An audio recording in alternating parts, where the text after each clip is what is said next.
Hello everyone, my name is Zheng Guo.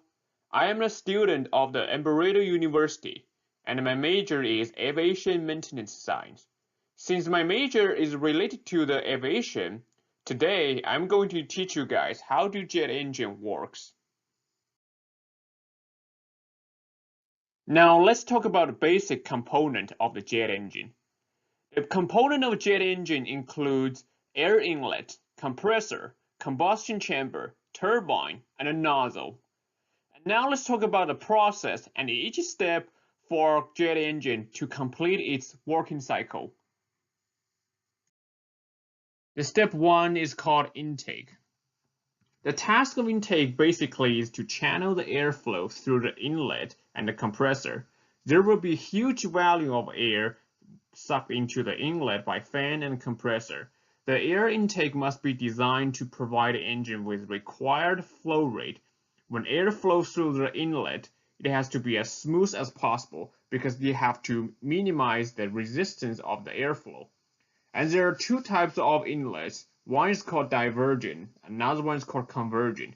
The convergent inlet was usually used on the supersonic engine, and its job is basically to increase the air pressure and decrease the airspeed.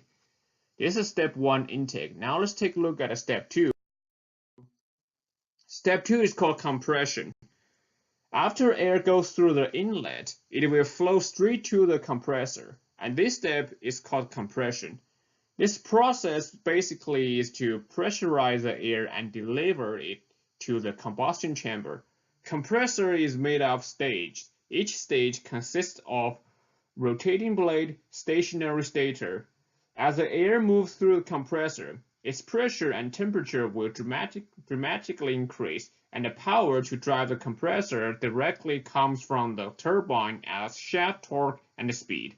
There are also two types of compressor. One type of compressor is called centrifugal compressor, and another type is called axial. Centrifugal compressor is pretty much used on the helicopter.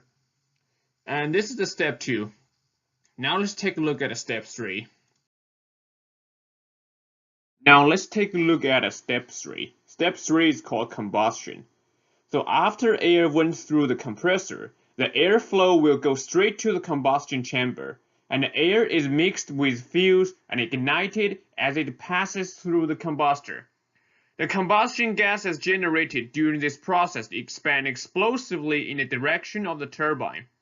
While temperature in combustion chamber can reach as high as 2300 Celsius degree, but not all the air that went through the compressor will be used for combustion in combustion chamber.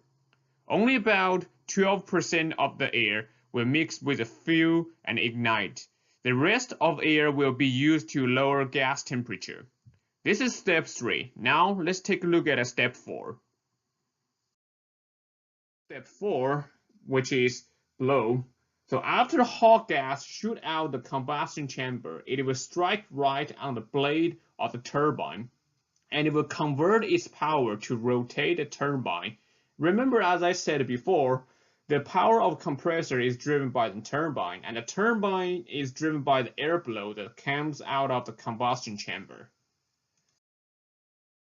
Now let's take a look at the last step. Step 5 is called exhaust.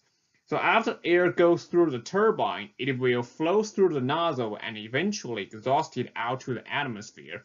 And it also has two types, which is convergent nozzle and divergent nozzle. So now you know how the engine basically works. Now, thank you for watching my presentation. Hope you have a good day.